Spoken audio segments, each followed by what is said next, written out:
Hello, hello, hello, everyone. Good morning, good afternoon, good evening. Welcome back. We're going to be starting session 3 or part 3 in chapter 2 of Saint Germain, Earth's Birth Changes.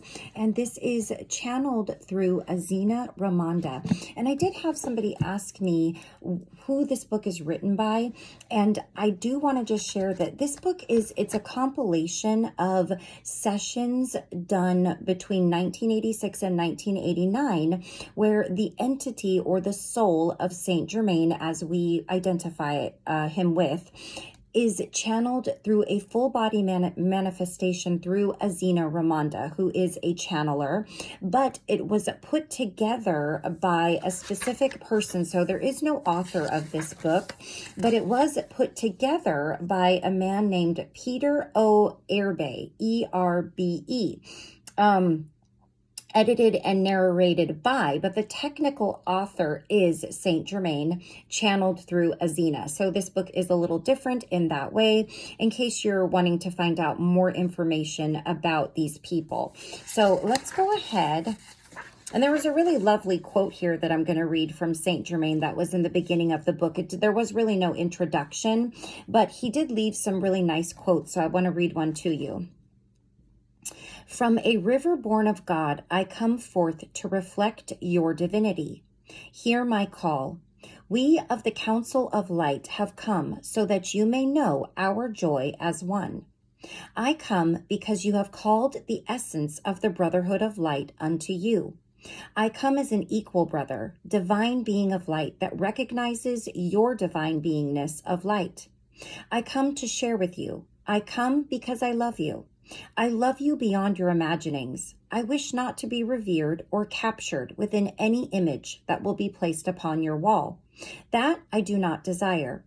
I desire to free you unto your own vision of God, and indeed, you are becoming one with God I am.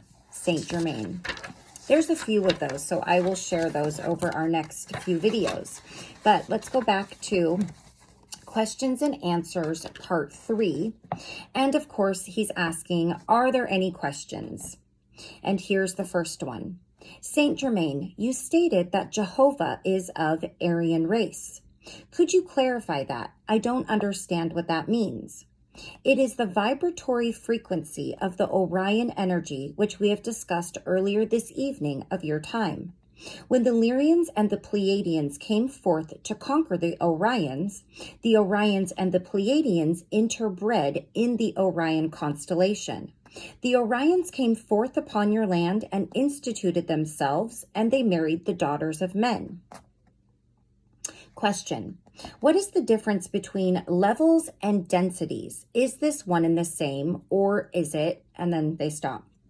The unlimited response to that is, everything is one and the same. Now, I will explain that in an understanding that you can, Now, I will explain that in an understanding that you can accept and absorb. Levels are variances of vibrations within a dimension. It is a certain frequency band, and the scope of this band consists of many different vibrations. They are all different levels. When you come to the point of merging into a different frequency band, which is called a different density or dimension, then you have other levels within it. There are levels within levels within levels, as there are chakras within chakras within chakras.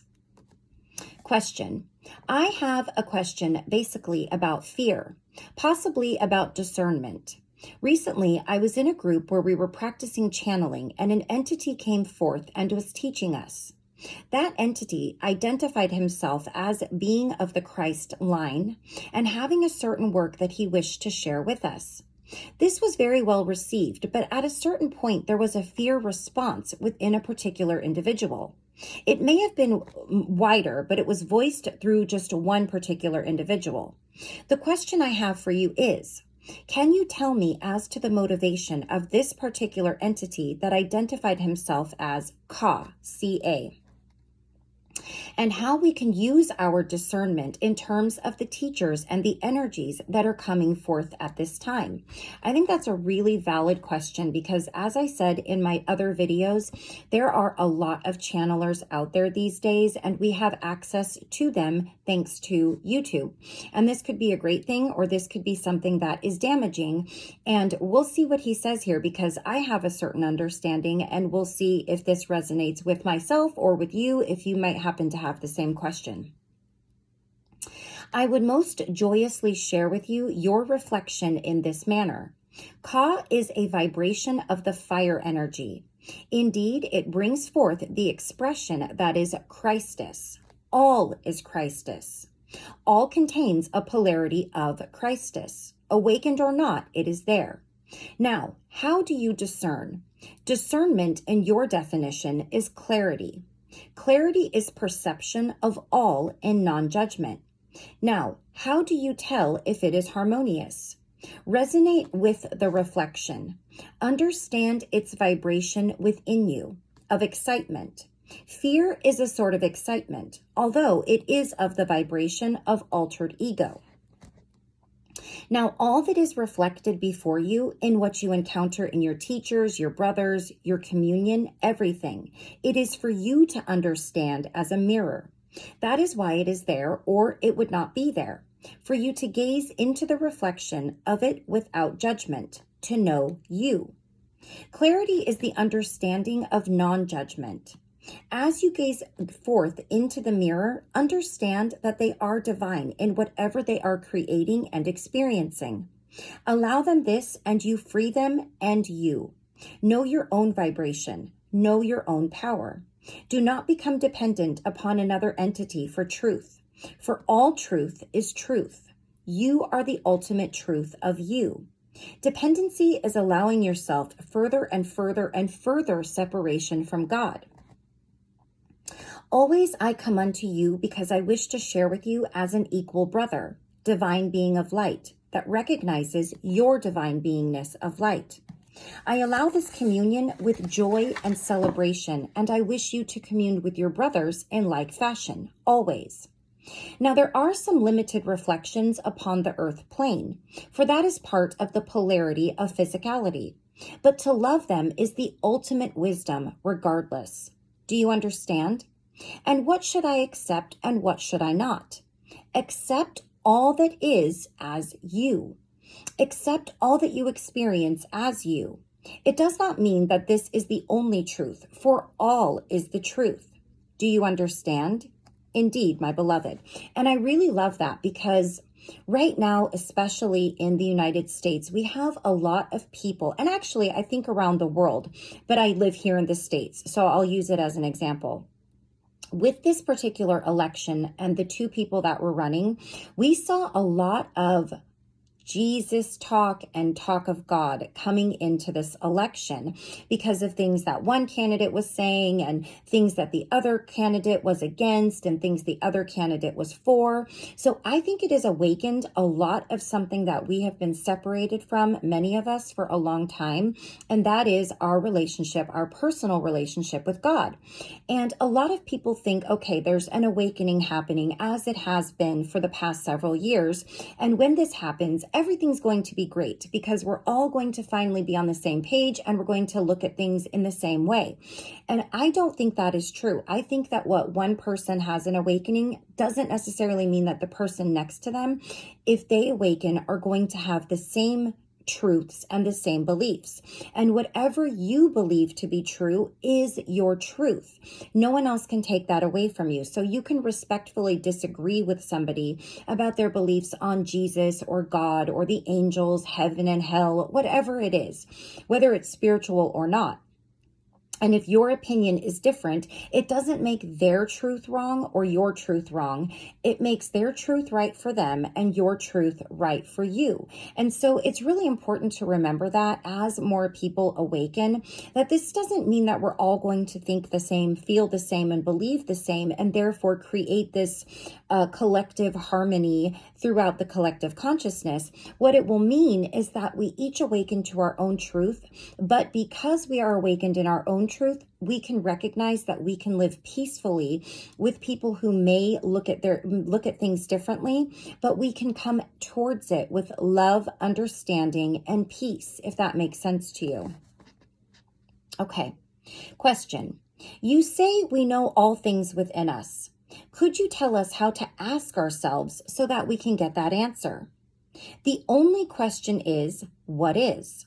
The only answer is, I am. In the ultimate understanding, the only question is, I am, and the only answer is, I am. Know that you know, and you will know. This is a paradox, but it works. Question. Could you tell us more about Jeshua? Jeshua ben Joseph contained the 12 vibrations, the 12 tribes of Israel. In this understanding, all the constellations, all the civilizations, all the cultures come forth within this genetic understanding. Jeshua was the birthing point, the flash point, the 2,000-year point or so of this shift. This shift was the beginning of the cycle of blending the polarities of consciousness. About 1600 of your calendar years ago, the Pleiadians came forth again upon your plane and made themselves known to a few, very surreptitiously, very gradually, to reintroduce awareness unto this plane of what was misinterpreted and mistranslated and misunderstood of the teachings and reflections of Jeshua ben Joseph. They appeared for a short period of time to seed this awareness within the peoples of Earth, so it would unfold into superconsciousness, into the ultimate birth of it. It is now germinating into grand fruition. The birth is near. In another day likened unto this day of your time, we will discuss birth changes. That is not only the earth changes, but every sort of change you can encounter upon the plane and beyond the plane, and what it is really to know, to carry the light. Indeed. Prior to being human, were we ever animals? This is a good question. Animal form is a part of a fragment of soul energy that is of divine God essence, but it is created of a different electromagnetic understanding. It does not have the thought process that you term humanoid. That is why Cro-Magnon man and the Neanderthal did not come to fruition. The lobes of their brain were too emphatic with survival energy, warrior energy. The caveman had such a vault of the brain, so large that it was difficult to birth the female energy through it. It came to extinction because of its own focus upon war and how it responded in the brain area, in the skull, to the formation of consciousness. All animal form has divine knowingness according to the electromagnetics created within their brain area, although they are not the same energy as humanoid. They are a fragment of the same energy, but there is not what you would call transmutation and transmigration of this fashion, changing from a woman to a feline, a cat. Now, there is such a thing as light being changing form, but it retains human consciousness. You can have the form of a cat without the consciousness of a cat. That is one who understands molecular structure and the manipulation of it. The change of shift of form will come to be known as the shift in consciousness. What has been called magic in other cultures is only a shift in consciousness. That is all magic really is. That is what we are exploring this evening of your time. When you understand the essence, the core of what I give unto you, you can experience or have anything you desire in that moment. And the question is, what do I do? You do nothing. Or no thing, you be. And to that doing nothing, you do all things. It may sound as though it is a piece of philosophy, but it is really a poem of divinity. What you experience is doing upon the planet is going forth forever, forever, forever within the busyment of some activity, and it becomes quite distracting unless you understand the beauty within the journey. For the destination is really the pathway. That grand adventure that you call controversy and diversity, that truly is the grandest experience of wisdom, understanding of magic, shift of consciousness. For in the controversy, you encounter the polarities and you have yet again a gift, an opportunity to blend with the polarities, to enjoy what you previously considered unenjoyable, to love the unlovable. Question. As we approach the end of this presentation, I would like to ask one more question regarding the subject of the rebirth of planet Earth. Kuthumi is quoted as making several statements. One is that the planet Earth is the only planet in our solar system in which third density life is active at the time. And he goes on to say that the transition time involves several different transitions, several different completions simultaneously. Not only the completion of a 2,000-year period of the Piscean age, but also the completion of a 26,000-year cycle. And he goes on to say that in addition to that, there is also the completion of 206 million year cycle. He says specifically that the cosmic guardians have decreed that at the completion of this 206 million year cycle, which is the period of time that life has existed in our solar system, no life before fourth density will continue to be active in our solar system. Could you give us a reflection as to the validity of these statements? Okay, cycles. There are cycles within cycles within cycles. There are many, many, many different cycles that are culminating in this now.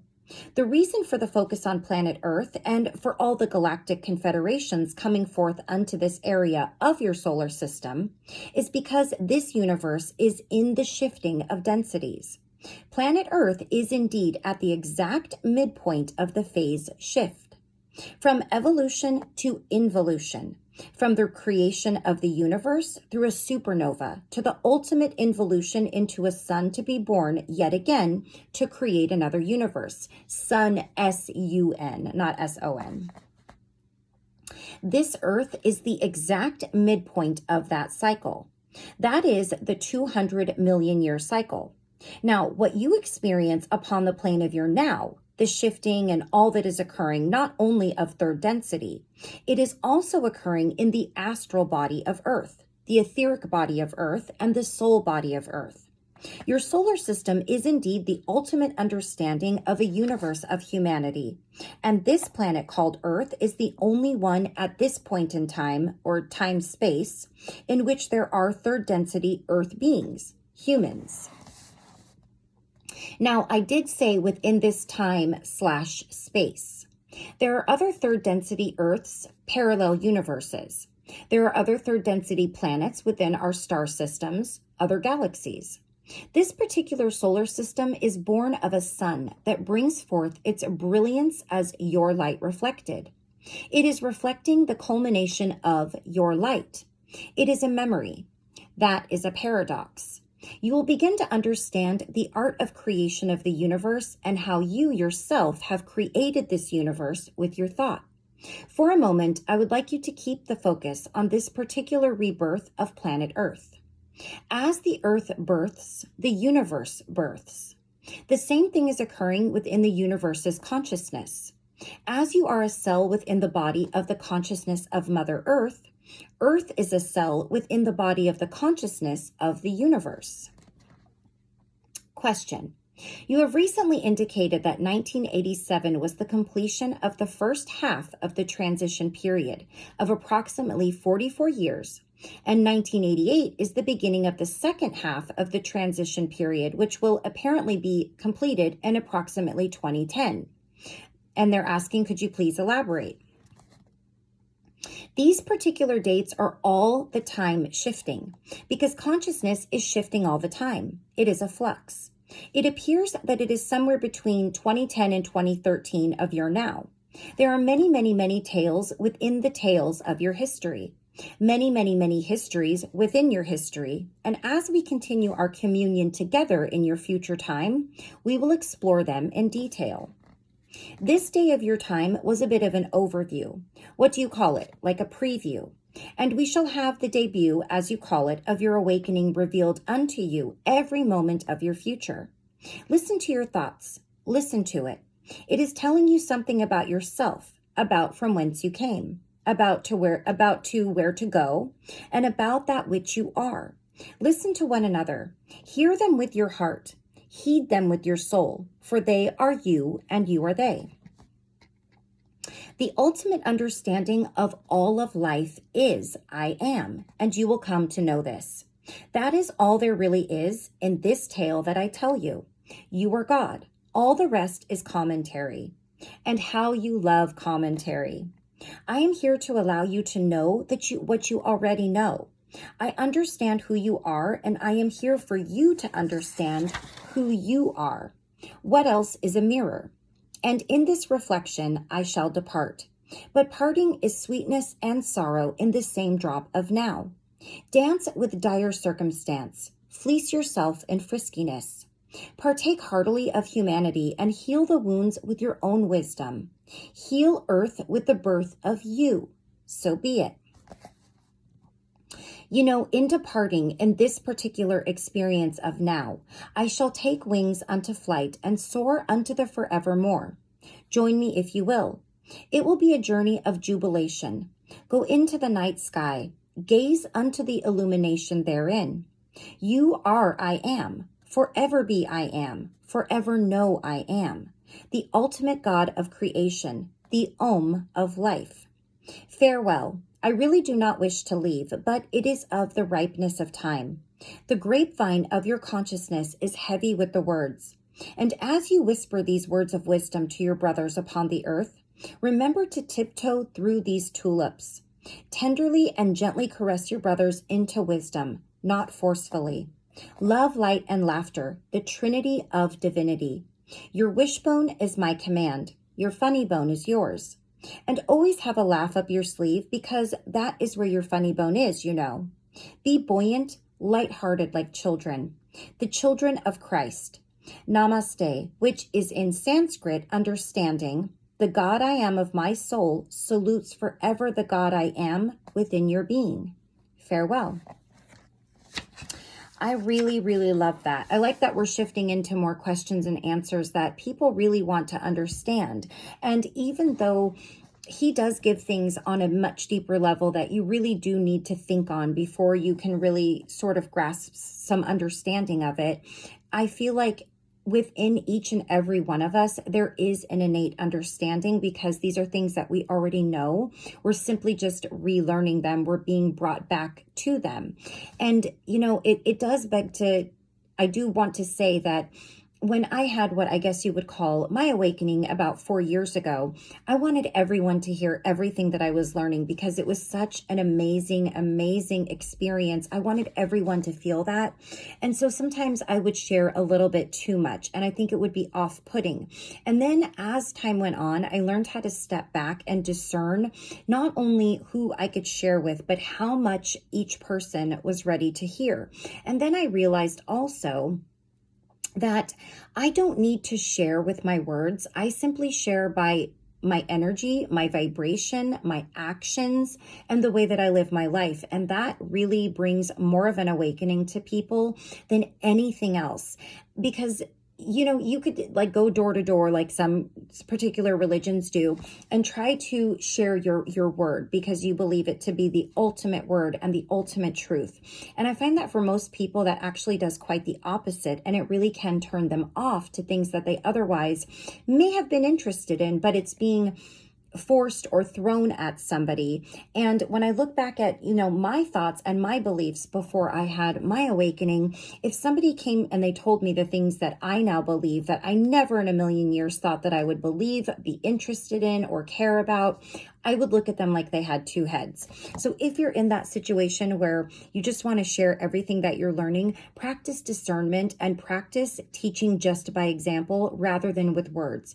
Unless you're asked and somebody expresses that interest, I would always just practice by example rather than putting them into words, and allow whoever is meant to take those things in to take them in, because that's exactly how it will happen either way.